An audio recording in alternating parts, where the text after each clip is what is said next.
down. Hope you're able to pick up a little bit of that and see if we can go back and get our guys on here. I think Ben Troupe, if you will bear with me, I'm coming. If the internet holds up, let's go see if we can find Ben. And there he is. What's up, Ben? What's going on, buddy? Well, I'm trying to figure this internet out. He just shut right down on me. You know how that goes. So I don't know. Oh yeah. We're up for a minute anyway. How you doing, Ben? I'm doing good. I'm doing real good this week. I know it's gonna seem like we're gonna be saying the same thing for this Florida Gator team every week from here on out, unless we're talking about maybe Tennessee or Kentucky or Mississippi State. But hey, I'm happy for those boys to see what it feels like to get a big time win against a big time opponent in the swamp. Happy for them. Well, we're kind of caught in between. Betwixt and between being happy about the win. And then, okay, we got that one. Let's see what else is out there. Get a little greedy. Last week, we just were through. If you said give us Texas or whatever, we'd be happy. And it's just the nature of the fan, and I get it. I said in my lead-in, you want them to be able to build on something. And you and I are used to this. We know these Gators. They come and they go. It's just kind of a way of life. But I don't know. I didn't hear your comments after the game and your assessment. I mean, incredible performance by a lot of people, including that defense, which is a shockaroo. Then, of course, the guts that DJ Lagway had to play on one leg, better than he's played on two, by the way, was remarkable. And the way the team hung in there at the end. Now, a lot of people want to criticize Billy, talk about his timeout. His timeout was perfectly fine, by the way. That was not the clock was going to be stopped anyway. But there were some things that obviously were not perfect. But my gosh, you beat the number 9 team in the country, and not beat them, Ben. They dominated them, for crying out loud, and only through some remarkable play by Arch Manning did they get back in the game. And it was one of the more glorious victories in the swamp in a while. It was. It's always going to be something to nitpick when you talk about this Florida Gator team, especially with a guy like Billy Napier, who is still learning as he go, even in year 4. But I'm not gonna downplay the fact that had this gone the other way, buddy, which is kind of like what we do now. If this goes the other way, who knows if Billy Napier is still the head coach right now? Who knows what's going on? But I think the offense finally showed up to kind of be complimentary to the defense. Defense has been playing well all year, not just against Texas, but it was a lot of things to go off of in that game. I mean, all the stars aligned. Yes, VB3, Dallas Wilson. I mean, this young man, his introduction to college football was amazing. Jaden Ball did what Jaden Ball does. The defense kept pressure on Arch Manning all game. He was never comfortable. Now he's going to make some throws. 35 hurries. Incredible. Yeah. It's gonna be one of those memories, buddy, for a guy like Arch Manning, where we know coming to the game, the storyline was him and DJ Lagway, two guys that was picked to do incredible things before the season. It hasn't really gone their way. But Arch Manning, I mean, he's good, not great. People are already anointing him to be these great things. I'm like, look, he's got to go out there and prove it. And Florida just, from the fans, from the atmosphere to the team, they made life rough on him. And obviously you got a lot of influencers. These people, they go around to different stadiums, and everybody was saying the same thing. They said, "Look, I've been to LSU, I've been to Georgia, I've been to Clemson, I've been to Ohio State. Florida's different. I mean, that stadium was rocking, and for one day in the swamp, Florida hasn't played Texas since World War II.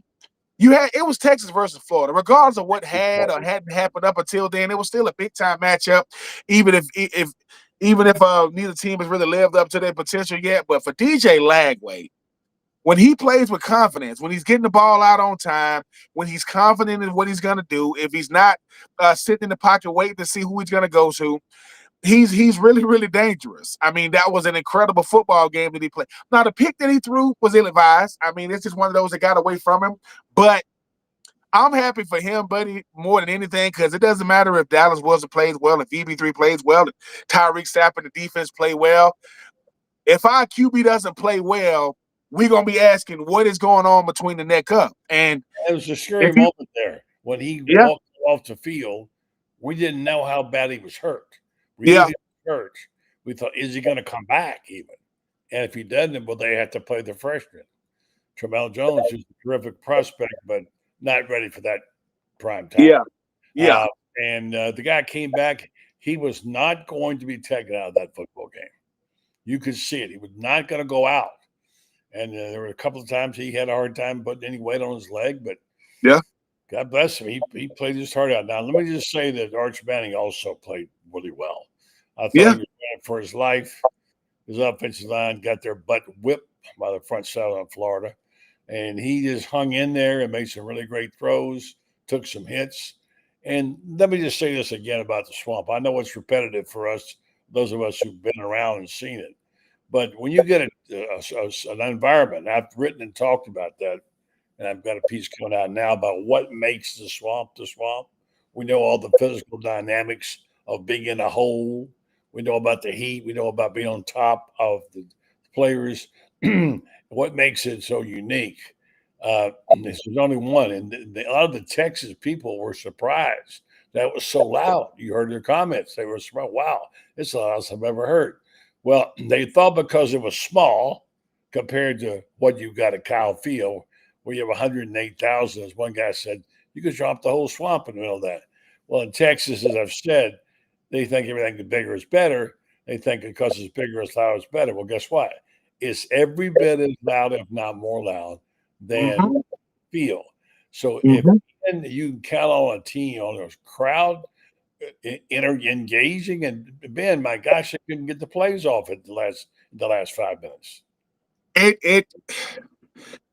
Look, I mean, the thief of joy is always going to be comparison, right? It's easy to say what Texas what Texas A&M is and all these different things, but the atmosphere itself, it felt like 100 and some thousand, because if you are Texas, I'm just going through the stat line, but we time of possession 34 minutes, 25 minutes for Texas.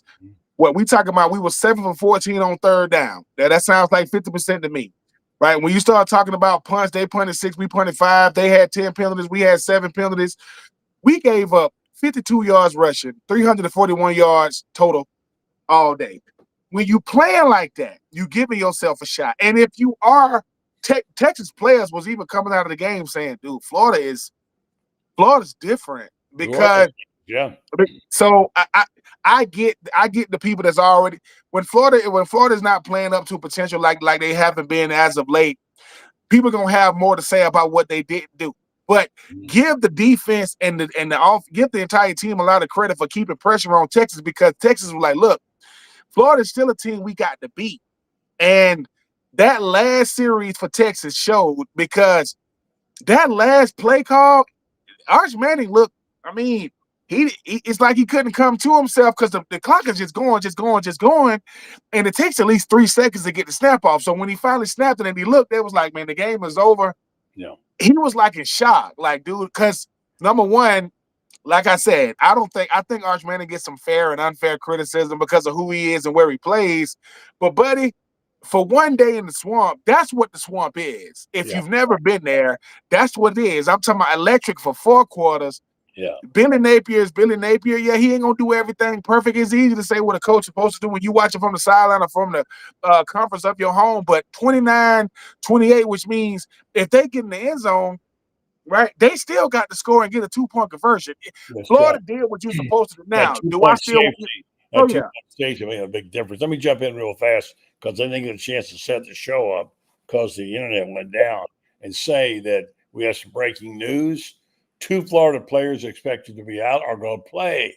I don't know if you know about this or not. This just broke right before we came on the air. Aiden Mizell, who was expected to be out, will be back. I expect big things out of Aiden, although, my gosh, Wilson was amazing. And then Joseph Mabachu also declared to play against Texas A&M. So they were questionable before. Florida had a big questionable list. By the way, what's funny about it was one of the players not on there was DJ Lagway. As banged up as he was. So I want to get that out there and make sure. Then, Ben, I want you to think about this. I've had this ongoing conflict with a guy on my show who's a regular guest about the fact that he says the ACC has made up ground on the SEC in terms of a league. I said, man, what are you smoking? I mean, come on now. He says, no, he says, if you rank them now, Miami being up there second or whatever, and that he thinks that the SEC has lost some players in the portal. And I'm thinking, I don't see it. So I've asked people, everybody, to please rank the 4 conferences, and I'll ask you to do that for the show us over there, which is amazing. That, my opinion, is so it's a going home. It's a coming home party for DJ, by the way, and he'll be playing. He says the whole town of Willis, Texas, will be there, which I know you know how it is, Ben. You play before your hometown. Mm-hmm.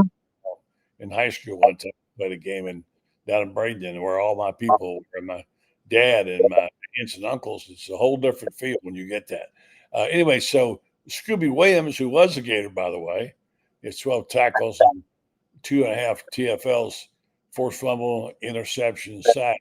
He's questionable. He's missed 2 games for lack of injury for injuries. So that's the information on that. Updating you, Florida. When I last saw Ben, maybe you have later news. I saw Florida as a 7.5 point underdog to Mm-hmm. A&M. What do you see? I mean, A&M is going to be tough. A&M is one of those teams, they play you really, really tough. I mean, they might be, I mean, arguably they might be the best team in the SEC right now, take nothing from Georgia. And how Georgia has been playing. I mean, A&M is tough. And if you are Florida, that's what you want. You know, we know that this is the meat and potatoes of the schedule, buddy. There's not gonna be no easy games coming up. Whether it is Mississippi State, they're gonna play you hard. Kentucky gonna play you hard. Tennessee gonna play you hard. But I want to address something you said before that. To the gentleman that said the ACC has caught up to the SEC, I would ask him this. Yeah, based off caught up, he said made up ground. This what I would say. Who is your flagship team in the ACC? Is it Miami? Because they've never won the ACC. They never even won the conference. Florida State can't beat Miami. North Carolina is getting ready. So he says, therefore, it makes it, whatever. I don't know. North Carolina is getting ready to get rid of Bill Belichick any day now, right? Notre Dame to go away. If I go for a man if he finds the right deal. So Notre Dame isn't even contractually obligated to live up to the ACC schedule. They don't even got to go to the ACC championship game. So all I would say is this: I think he's banking on Notre Dame more than anything else because Notre Dame is in the ACC contractually, but they don't have to honor that. They don't have to go to Charlotte for the ACC championship game. So if Florida State, Miami, and Clemson. That's the only way you can gain ground. You're not gaining any ground because in the last 20 years, 2 teams from the ACC has won national championships. Clemson's won twice, and Florida State won once. Miami, as good as they're playing, I'm gonna see how they end up. I see them going to the ACC championship game, probably losing to Georgia Tech. I respect the ACC, but gaining ground, what does that mean? Does that mean you can see the person in front of you? Like he beat me, but I can see him? Or do I got a shot to beat him? Because until Miami wins the ACC, you've been there 20 years and you haven't won the ACC. Man, stop it. Stop it. Anybody can beat on in one given day, but I tell you, tell Clemson, tell Florida State, tell Miami, tell North Carolina, tell Virginia, go through the gauntlet over here in the SEC. See how loud you be talking. There will be no more undefeated SEC teams anymore. Those days are over. Those guys, they're gonna beat up on each other. That's why an unranked Florida could beat a number 9 Texas. That's how hard the SEC is. So we'll see. Yeah, we'll see. All right, so we're gonna, new beginnings for people. We've got a guy, you've not met him yet, and I've just barely met him. He's been writing for us for, gosh, a while now, and he's a friend of Chris Spears. He works for the Florida Baptist. He works in Gainesville. He's a very knowledgeable guy. He's been around Gator football for a long time, and knows his stuff. And so I want to bring him on board tonight to say hi to you, and then shortly Franz will be here, and meet a guy who knows his stuff and really writes some excellent stuff. Eddie Gilley joins the program now. Eddie, welcome to the show. Hey, thank you, buddy. It's good to be here. Good to say hello to Ben. I was there when you played. Boy, you didn't know me, but I knew you. How you doing, sir? Pleasure to meet you. Doing well, thank you. Eddie was in the press box on Saturday. He's been writing from his own little office and writing some really good columns. He has a good insight to Gator football, and boy, he's like us. He's still a Gator, but he has some objectivity, and he didn't mind saying when he sees something wrong, and he's doing a really good job. So congratulations for that, Eddie, and appreciate that. Tell me about your press box experience on Saturday. Well, I have been on the other side. I used to work with the SID, helping the media get to where they need to go and making sure they were not in the wrong spots on the sidelines and handing out microphones during press conferences. And so it's kind of weird being on the other side of that and sitting there to watch the game from the press box and then to see the post-game interviews from the seats and hear some of the questions, and even ventured my own question to Jaden Ball, which I'm not sure was good or bad, but nonetheless, it was the first one. So there's always got to be one, right? What'd you ask? I didn't hear it. I asked him whether he preferred to run over somebody inside or run around somebody to the outside, since he can do both pretty well. Good question. Yeah. What did he say? He said it didn't really matter to him. He just wanted to help the team. It was a good team answer. Good non-answer. Yeah. So, all right. So now, Ben, Ben and I have been talking about this, that Gator fans, they're never happy. We understand that's part of the deal, and we're not going to sit here and say things have been all roses. Obviously, difficulty of this football team, and just about when they break your heart, you want to quit on them, and they come back and do something like that. And I'll ask you this. I just asked Ben, and we'll get Franz on board and say, where are you now after the Texas win? I'm nowhere else that I wasn't before the Texas game. I don't think it mattered that much, honestly. I think you have to let it go to the end of the year. When you look at who Florida has played, we've played tougher teams than anyone else that we have played so far has played, if that makes sense. We have had a really tough schedule. Other than the Long Island game, everybody else we've played has been in the top 25 or is currently in the top 25. So you don't know who you are until you get to the back end of your schedule and you see, okay, where do we stack up against these other teams? Because if you looked at Texas, they hadn't played anybody other than Ohio State that was a defense that was in the top 55 or an offense that was above 60. And so they hadn't played anybody for those 3 games they won. So they looked great because of that. And now they played us. And if you look at Texas A&M, for instance, they have played Notre Dame on the road and barely won that game. And other than Auburn, they played Auburn and Mississippi State. And Auburn and Mississippi State really haven't played that many tough teams either.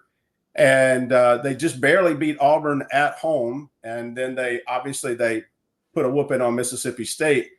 Mississippi State maybe woke up and figured out, hey, we're Mississippi State and we're not supposed to be here. You never know who your team is until you get done with the schedule and you've played everybody, and then you can compare yourself against teams that have played each other. I agree with you on that, and we're going to have Franz just a moment here, and several people like Tim Blackburn asked the question. Ben, I'd like you to jump in here on this one first. At this point in the season, who has been tested more, Florida or Texas A&M? Ben? I mean, I'm biased, but I definitely think it's Florida. I think the thing about Florida is you're playing Florida outside of, the USF game got away. I mean, it happens. I mean, but if we go back to the USF game, if they make the field goal the last time we played them, they beat us. People forget about that. They just missed it the last time. They kind of bumbled the snap. But Miami is one of the top teams in the country, right? Texas is going to still be there in the end. They're going to bounce back from what happened against us.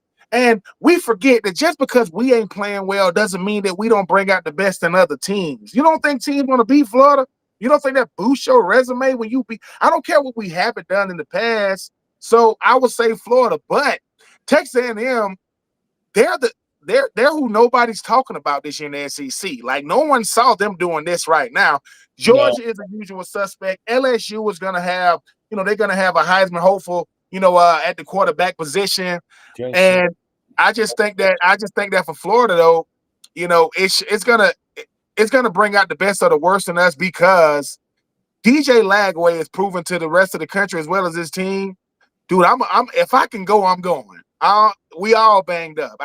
What they say, you ain't been 100% since they came out your mom's womb. They say it's a boy. You've been scratching and clawing since then. So the SEC, it is not for the weak-hearted. And I know DJ Lagway isn't weak-hearted. I just think that Florida beating Texas, though, woke the SEC up like, wait a minute. Florida beat Texas, and they beat them. There wasn't no fluke-type stuff. So hopefully momentum is a real thing in life. So it's definitely a real thing in football. Hopefully we can build on that.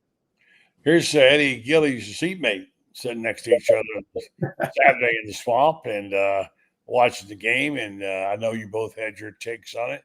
I'll let you guys address this. Franz, you address this. They've already done it. Tim Blackburn asked at this point in the season, who has been tested more, Florida or Texas A&M? Yeah, let's see what happened to Franz. Where'd you go, buddy? We dropped Franz. Here we are. Florida's been tested more. I mean, you look at this. This will be the third team the Gators have played that is a top 5 opponent, and Texas was top 10. So 4 of the 5 opponents have are one of them was the preseason number 1, and you got 3 of them that were in the top 5, when they played them. So Florida has been tested more. Florida's problem is not that it hasn't been tested. It's not that they don't have enough talent to win. Florida could win every single game on the schedule remaining. There's enough talent to do it. The problem isn't talent. The problem is consistency and which Florida team shows up. If the Florida team that beat Texas shows up, the Gators are in good shape Saturday. If the Florida team that decided to complete 5 passes to the other team against LSU shows up, it's going to be a long, long, long day. And the way I look at it is it's either going to be a white knuckles Florida win or it's going to be a blowout win for the Aggies. It's going to be, I don't think, I for whatever reasons, I'm not seeing anything in between. Yeah, that's true. There's a string. And as long as we talk about this, there's some things that we just know, like we know the swamp, what it is, what it does to teams. We know because we've been there, we've seen it. We know it's hard to win on the road in the SEC. And forget sometimes where games are played is so important in the SEC, how your opponent's playing versus how you're playing and what you had last week and what you're facing. And when you have all those things converging in one place, it sometimes can be difficult to figure out. Like, I can't figure this game out for the life of me at Texas A&M. Part of me wants to say they found some magic in there, especially the defense playing so well. And DJ, even with his bad leg, part of me wants to say, don't get too high on your horse. They're going on the road in the SEC as underdogs. That's instant death. So it's hard to know exactly what you're facing and who you're facing. And I wish they'd count a little bit more toward they'd use teams' strength of schedule, which I don't think they really have done yet. I know we'll change it next year and Florida will get some of these big dogs off their schedule, but the fact remains is I don't think it's quite fair yet. So, all right, what are we going to see, Eddie, here out in Texas A&M this week, and what do you think the outcome is going to be? Who do you expect to play well? And I'll ask Ben the same in France. Eddie, go ahead. Well, I think one of the things that has to happen for me is another wide receiver other than Dallas Wilson has to have a phenomenal game. Because I think the defense at Texas A&M is going to see that film, and they're going to go, that dude is not going to beat us. 6 is not going to be the guy who beats us. So I would expect him to get a lot of double coverages come his way, which means somebody else has got to step up. But number 8, he ain't too bad.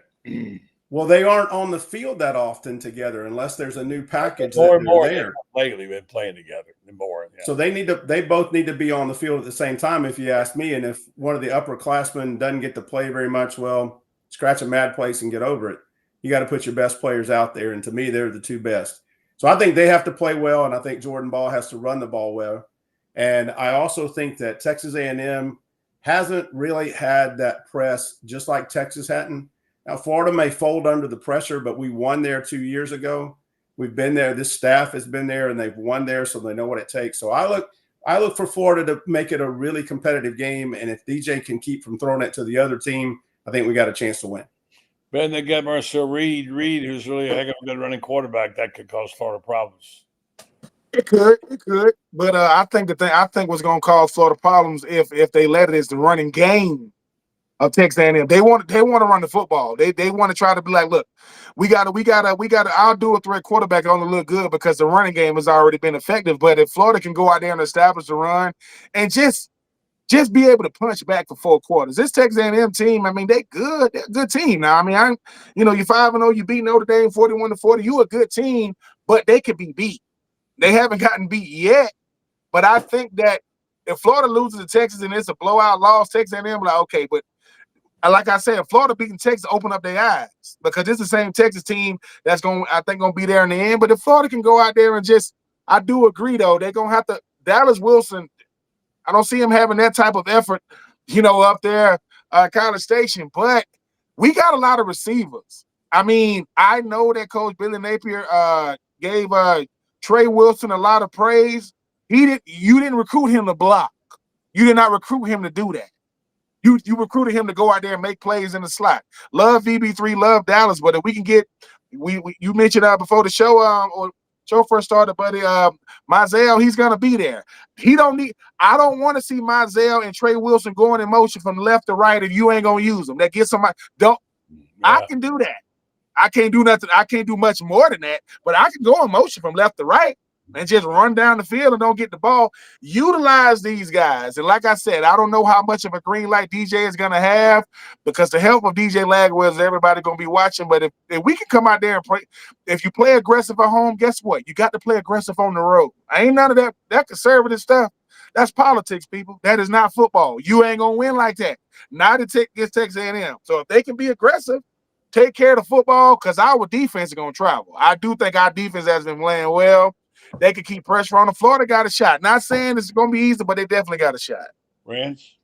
Texas A&M was thrown on for 293 yards by Notre Dame. 293 yards. That's not too bad. And, if Notre Dame's defense bothers to show up, they win that game easily. Their wide receivers were in the Texas A&M secondary the entire game, and it didn't matter who they tried to bracket and who they didn't. It didn't happen. The key for them, the Gators, is going to be very simple. Austin Barber, our left guard, has to play well. Our center has to play well. And I think Jake will play very, very well. Our right guard has to play well. And our tackle, whoever that may be, and I hope it is Caden Jones. Right tackle, you're right. If Caden Jones plays the way he played against Texas, the rush is going to have to come up the middle, and that means it's going to be on the guards. And Najee Harris and Damian George have to show up. This was the first game against Texas that they showed up, both of them at the same time. They both had some plays here and there, but neither of them showed up with any kind of consistency. And when the other team can beat you up the middle, that's the key to your pass rush on the edge. As if you guys remember, 2006, Greg Madison roaring at me, "Have you ever seen Stephen Harris?" He said, "He's going to hit that center so hard, he's going to sack the quarterback. That's what he's going to do." And he dadgum near did it. The guards have got to play well. That's all there is to it. Because if Jake is left, doesn't have to spend his time helping the guards, he'll handle whoever they have on the nose. So it's going to come down to those guys, because if the rush comes up the middle and they can win the pass rush up the middle, they'll start chipping away on the outside. So it's going to come down to Florida's offensive line. They play well, Florida will win the game. Okay, I think that's a good point. I haven't heard as much. I hate Billy, fire Billy. He's terrible as last 2 or 3 days. How about you guys? Do you think that's subsided? I'm not saying it should, but what do you think, guys? To start with you, Eddie, you were smiling. Yeah, there's still a pretty good contingency of that around here in Gainesville for sure. If you listen to all the talk radio shows, but most of those guys have no clue what it means to run a program or fire a coach or hire a coach or be an athletic director. I saw Scott Sunday morning. He didn't seem like he was in the mood to fire anybody. I think that, again, you're going to wait till the end of the season. If things go south and this Gator team doesn't get to a bowl game, I think you probably have a new coach.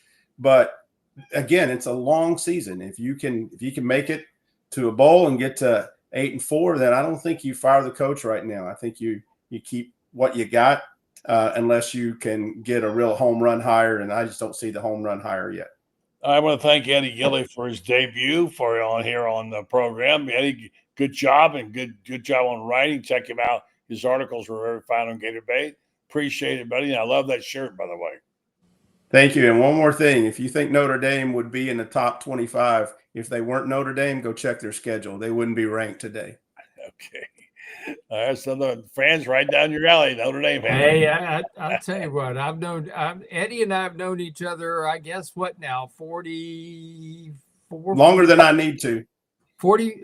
It's probably, I guess, about 41, 42 years now. And 36, something like that. If he says it, count on it. He's astute, and I don't say that I don't just give that accolade out. Thanks, Eddie. Good job. Appreciate it. All right, buddy. Thank you, guys. Have a good show. We're going to get Loren Meadows in just a minute. First, we're going to tell you about our sponsors. They, of course, do a terrific job in every facet of what they do, and that includes Gator fans, and it includes sponsorships. That includes being a heck of a law firm. If you need someone to help you there, we should know by now that Meldon Law is the place to be. Here's a QR code for those folks who like that kind of thing. We'll talk about that a little later. But meanwhile, Meldon Law is a terrific job. They've got 4 locations in North Central Florida, now a new one in South Florida, I think around Boca to serve you. They want you to know if you have a need, they'll try to address it and fix it. And if they don't know, if they haven't got a lawyer right here in that specialty area, they'll find one for you. They did for me. I appreciate it. If you're the place that we know Jeffrey, his enthusiasm, his love for the Gators, and he and Franz spent a lot of time together on the road during the basketball. He loves him some basketball and loves Todd Golden. So Jeffrey Meldon and his son and the whole team there now. I think even his daughter is working. So check them out. Meldon Law, they won't back down. Let's go see if we can find this guy named Loren Meadows, the coach, and see what he's going to be talking about tonight. What do you think? I think he'll be talking about the defense. What do you think, guys? There he is. What's up, Loren? How you guys doing? How are you doing? He'll definitely be talking about the defense because he never wants to talk about wide receivers or anything like that. Hey, man, I like it all, man. I mean, obviously, we talked about it earlier this week, the defense being able to get 6 sacks on a team that had only given up, I think, 3 the entire season. They were in Arch Manning's face the whole time. I mean, a lot of people talk about the struggles that Arch had. And, he's got some skill, but, Florida was in his face. They made him get off his platform, and they were defending. And, a lot of people talked about, Cormani McClain and the play that Ryan Wingo got, hit on him. But really, if you look at Bryce Thornton was in no man's land. And if he finds work and keeps dropping, he probably throws another pick there. So it was just one of those things where, they stayed on him, man, and they couldn't run the ball. So it made him one-dimensional.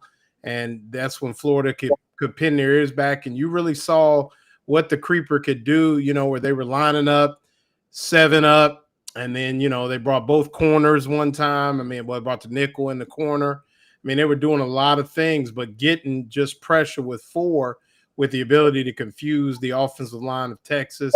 You pipe in, you throw in the natural noise of the swamp. I mean, it's just a great game. I mean, Miles Graham continues to handle things. He and Jaden Robinson and Childs. I mean, they're just doing a great job, and it's almost like plug and play up front. I mean, you had guys that hadn't played much. That Brian Taylor had a really great game. They moved Tyreek Sapp. Tyreek Sapp played every spot. Yeah, I mean, and that's what you can and that's what you could do with the creepers, because you have a guy that's so versatile. You can put him on the nose, you can bring him, you can stun him. He dropped a couple times. I mean, just having somebody experienced like that. So yeah, I mean, I had somebody tell me, well, I ain't gonna get into that. That's X's and O's, but I mean, at the bulk of it, they just had a great plan, and definitely stuff in the run helped them be able to get creative on third downs and get after Arch. Yeah, Ball got some leather lugging time finally, and he carried the ball a bunch, and he was held up good. But sometimes, the offensive line just couldn't get it done, and he gets out, man. But boy, I tell you, he made a nice cutout for a touchdown and got him in the end zone, and he's a special player. And I don't know what the situation is at running back now. I'm a little confused, Loren and Ben and Franz. Who's back and who's not, and who's going to be playing? It might be Ba again. I mean, Jackson is listed as questionable. I think Duke is out. Trayon Webb's out. Katie Daniels, is he ever going to play? Yeah, Katie Daniels. I mean, you never know, man. I mean, that's the one thing about that stable is so deep that you could throw anybody in there. And I mean, I know Jaluka always had those guys ready. But I mean, give Ball the load, man. Let him handle it. Maybe spot play him a little bit, with a little Katie Daniels or somebody or whoever they got. I mean, look what they also did. They lined up VB3 at running back. Texas had no idea what he was going to do there, and he sprinted for 14 yards around the end. Right. And this is a guy that's played every spot. I don't think there's a position he hasn't played coming up. I mean, he's just a football player. You put him on the field, he'll find a place to play, and he'll find a place where you have to play him. And Florida can do some things. And this is the part, I think, guys, that is so frustrating for Florida fans is they see what VB3 can do. They understand, and now having seen him, what Dallas Wilson can do. They understand so many of the things that can be done, and they don't see doing this stuff on a consistent basis. This was the first time I think they've had more than 3 downfield shots in a ball game. Buddy and I were sitting there with Coach Spurrier before the ball game Saturday, and I remember one of the things he said was he says, against Miami, they only had 2 balls that went more than 5 yards in the air downfield. Okay, that kind of explains why Miami was getting away with basically playing an 11-man front, and Florida couldn't do anything against it. Yeah, I want to get to Ben on this one too. How does it make you feel seeing Vernell Brown play the way he's playing, and Ernest Graham's son playing as well? The legacy lives on there. It kind of makes you feel good as a guy who played with some of those guys. Oh yeah, I mean, VB3 is his daddy, a little bit bigger with a little TWA. That's a teeny weeny afro. That's all he is. And Miles Graham is like VB3 on defense. He can play anywhere you put him. If you need him to play defensive end, he could. If you needed him to come out, and I think the thing about guys like that is because I played with their daddy, I'm not surprised. Like people, if Ernest played linebacker, he would look like Miles. That's how he would look if they would have let him play linebacker. And the thing about VB3 is something that Franz said, and even Loren be saying, certain guys just are football players. if my nickname is Squirrel, so I'm not going to wow you with my physical stature, but wait till I put that jersey on. Come deal with me when I got to put that jersey on. And I think that's the thing about Florida that you saw on Saturday is you got to feel it first. Playing in Florida ain't enough. You got to be in a big-time game against a big-time opponent with a big name on the other side, all those things lined up, and those guys was able to go out there and because football is one of those things you got to do it to believe it. We could scheme it up all day. We can have a great week of practice. If we don't do it when it counts, we're going to be doubting ourselves. And the defense is showing the better y'all play, the deeper in the well I'll go. The more y'all can do it, man, I'll do all kind of stuff. Most teams aren't willing to do the type of things Florida is doing, not because they don't got the players, but they was like, well, if it don't work, well, what if it does work? And let's do it against an opponent like Texas. Don't do it against, LIU. Nothing against them. Do it against but you know why they really did that? I guarantee they looked at Ohio State tape. They said, wait a minute, dude. You saw what Ohio State did to this dude, Arch Manning? He ain't switched up in a month. He's still Arch Manning. They wanted he didn't know what the coverage. He didn't know what the coverage was. He didn't know where the pressure was coming from. And like I said, that last series of the game, Arch is gonna look back saying, dude, he looked discombobulated. I'm watching saying, I'm not rooting for him. I'm like, the clock is ticking. The clock is ticking. Let it run. So I think for Florida, hopefully, Billy Napier will look at what the defense is doing and say, look, we have to be aggressive. What is it gonna hurt if you are aggressive? I say nothing. What is it gonna hurt if you are conservative? A lot. You make a defense look like world beaters when you're trying to play conservative. Push the ball down the field to back the safety. Because of ball, those safeties going to creep up. They're going to creep up on the line. But Dallas Wilson, VB3, what they are is they too young to understand how big the situation is. I'm young and I'm playing. So I don't feel that pressure. What pressure? Go out there and do it. Yeah, well, by the way, Ben, comment about believing you can do it. And that's where we should be, friends. That's where we are right now. Making that leap right now is hard. You saw it with your own eyes, Loren. You saw some players, and I'd like to go back to Coach Spurrier's famous win over Clemson, which you talked about again yesterday. He was 1-3, and they were struggling in the ACC. And he had a bunch of guys out, hurt, whatever. They played the games of their life. And guys that had not done anything or were second stringers played out of their mind. And they beat Clemson. And Clemson, was the ACC champion. And that started everything. They won every game the rest of the year, except for the conference championship. But he won the conference championship. Tied for it. And they won 7 in a row. And something clicked because they thought they could do this. And that's what we just talked about. Do you believe that you can do it? The question becomes now, can the Gator fans buy in on this? Can they and will they do it, Loren? Can they do it and will they?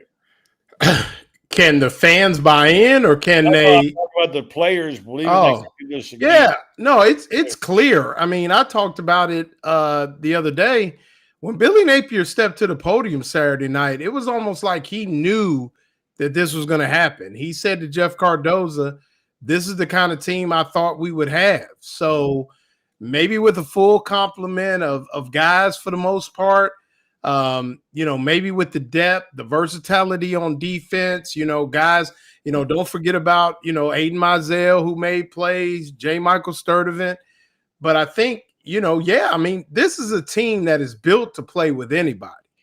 My question is, do they believe that? Well, I think they believe they can. My question is, can we get them a vehicle to ride in week to week? Yeah. My question has never been the driver. It's always been the car that they're presented. Now, from what I understand, there may have been a come to Jesus meeting with guys like Billy Gonzalez, Jabbar Jalouk, and some of the other offensive staff, and they kind of put more into the offensive game plan this week in the bye week than they did the previous weeks. If that's the case, and we like what we saw, and they were able to create some matchups, we don't talk about it enough, but there was not only, I know Coach Spurrier didn't like, the quick necessary. They weren't quick passes. They were 5-yard passes. But what they also utilized early was some quick game.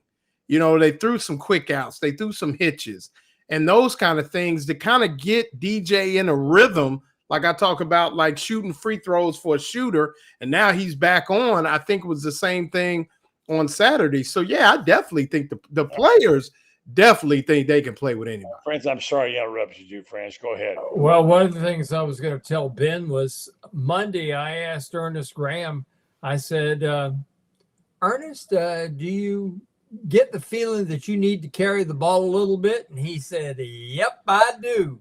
He says, and if they'll give me the ball, I'll run with it. And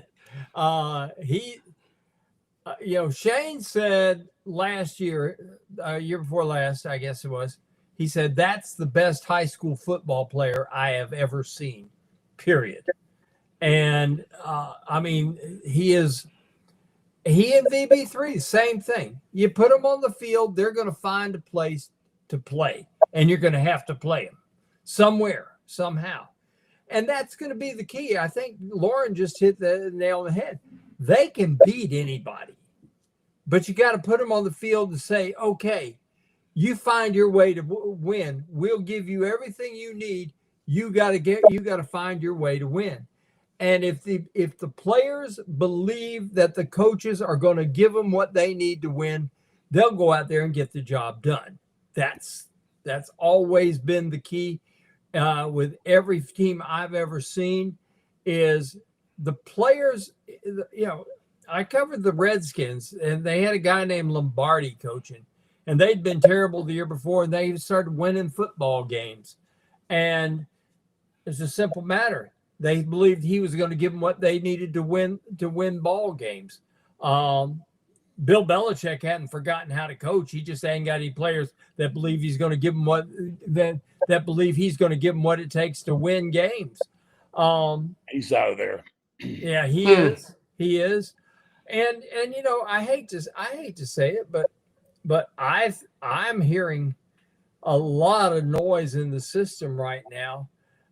When I talk about noise, I mean noise from people who write really big checks for fun. And I think that, I can tell you right now, the money's there to buy out Billy. It's up to Billy to decide whether he's going to get bought out or whether he's going to coach his butt off and coach up a team that can win the ball games. Yeah. Because I think we are all in agreement. Florida could go out there and win 7 games in a row. They've got enough talent to do it. The question is, will they? Yeah, and I'm going to throw this in here, and then we're going to give each person about a 2-minute crack at this.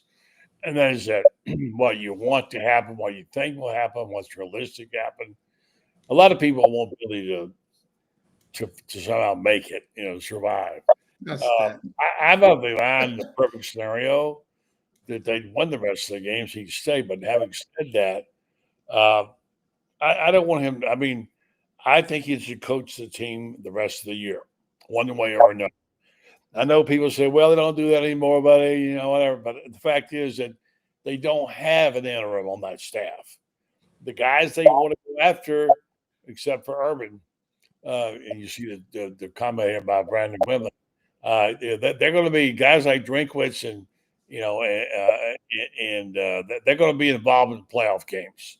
And there's going to be hard to talk to them, hard to settle. They're not going to want to leave their team. He's not going to want to leave his team. And so it's going to be hard to make a deal with a coach. And there's a little more time than we thought. They now have like 15 days now to be able to make their changes after it. So I want to say that my preference is to see him, let him coach it out and see what happens. And then let's go get the best guy. All right, Franz, you go next. I think in a perfect world, that's what they would do, but I don't think they feel they can afford to risk 3-9, 2-10. I don't think they feel they can afford to do that. ESPN is saying that Florida will go 4-8 the rest of the way. CBS says 5-7. 5-7, you look at the way they play, the difference between 5-7 and 7-5 isn't that great. Well, think about this. You take out the South Florida loss, and that they beat Texas A&M, two Texas schools.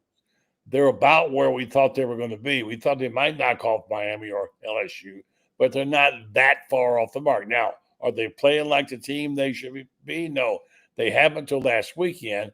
And I think people are tired of this late start. No question about it. They've got to come out. I think everybody will feel a whole lot better about what's going on if they come out and take it to Texas A&M from the opening kickoff.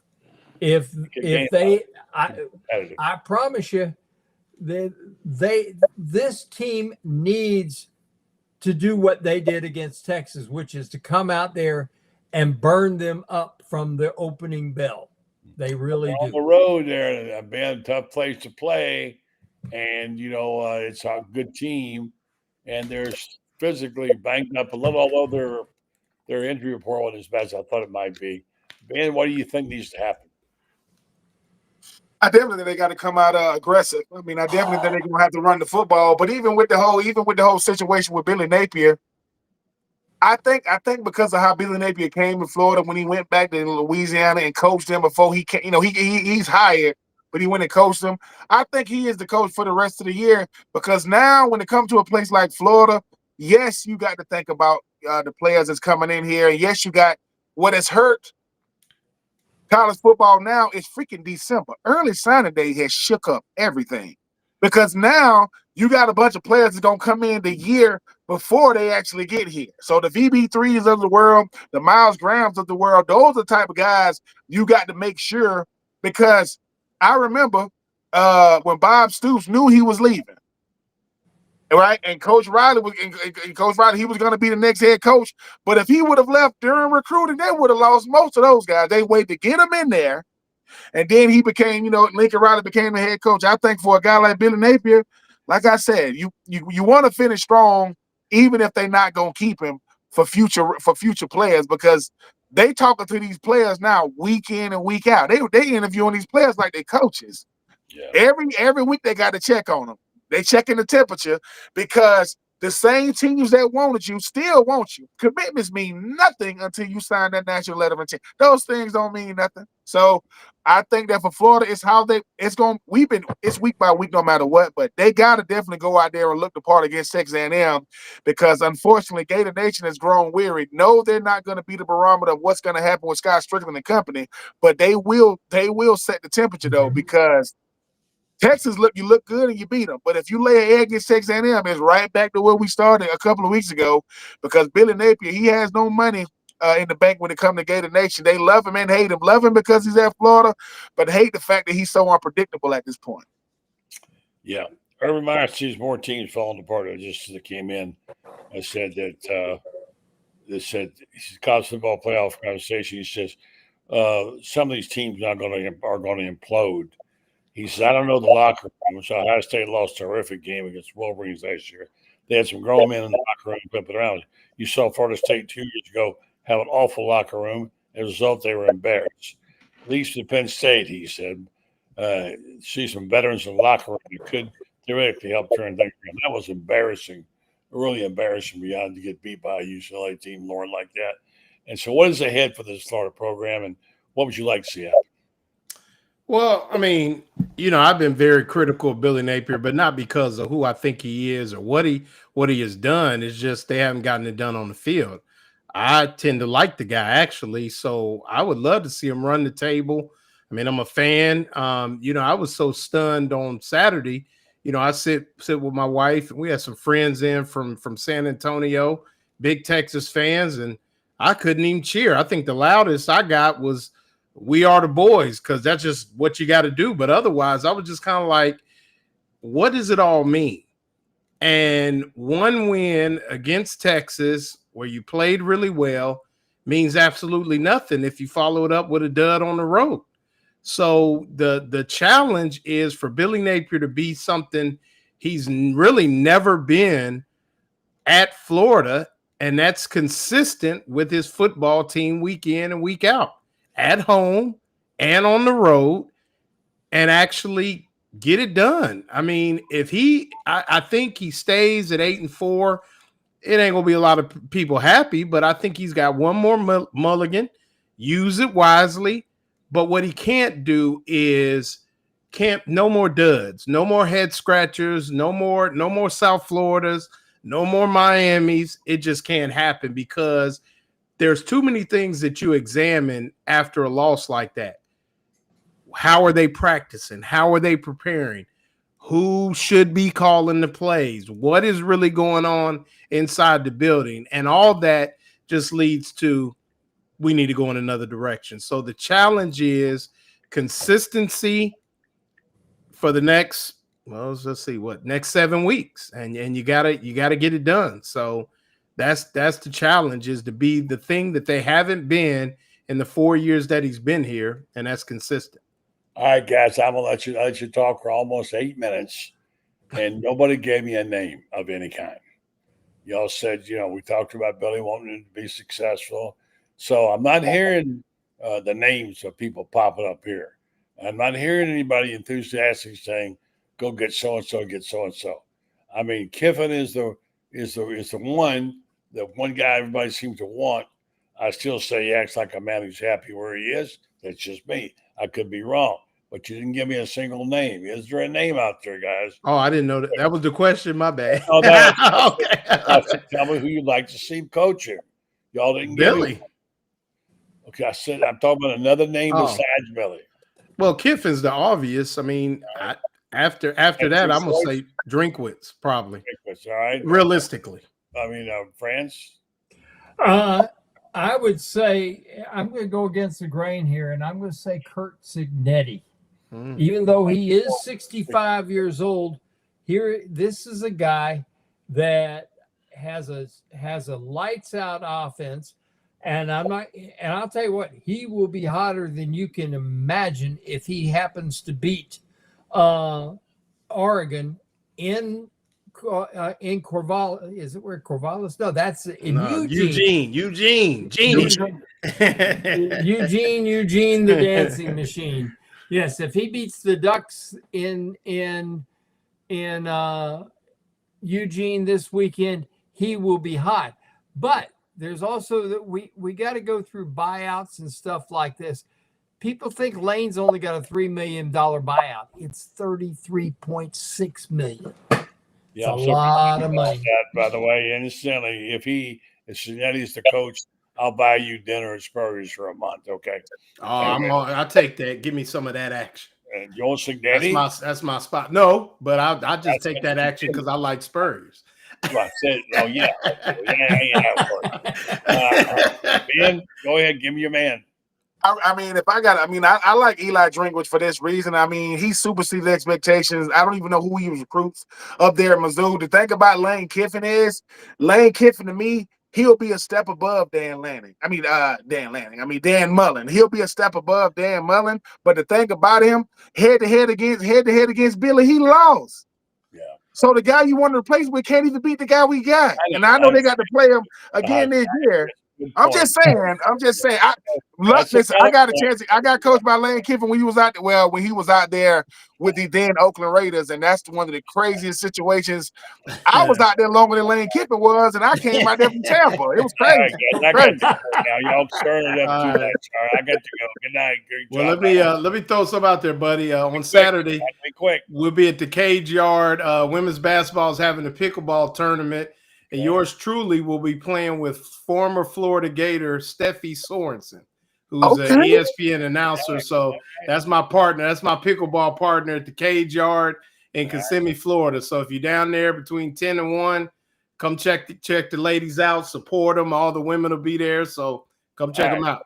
Good job. And good Steffi luck. can play. Thank you, guys. Good night.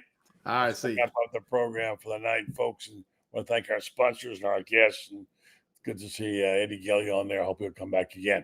I want to tell you about Titan MRI Imaging. They have 3 locations to serve you. 2 in Gainesville with the Park Avenue location now. Millennium Center, one in Lake City, serving all of Columbia County and Valdosta, Georgia. Titan MRI and Imaging, Offers the same great customer service. They accept insurance, or you can go through their convenient self-pay options. They offer MRIs, CAT scans, X-rays, ultrasounds, easy scheduling. If you work during the day, you can't come there to get your test. They'll make an evening appointment for you. You can do it there. Large MRI machines. That's my favorite thing. For your patient comfort, no yards, no hospitals. Coming to Ocala soon. Better serve Marion County and the surrounding area. Titan MRI, it's your choice. Folks, it's been a good night. It's going to be a fun weekend. It's not quite as nerve-wracking, is it? It's a whole lot more fun when you have a chance to do. A team's got a chance to win and a chance to do something. So anyway, thanks for listening. Thanks for watching. We'll be watching, or don't forget to sign up for GatorBait, GatorBaitMedia.com, where you get all the good stuff and you won't find it anywhere else. I'm Buddy Martin. Have a good night.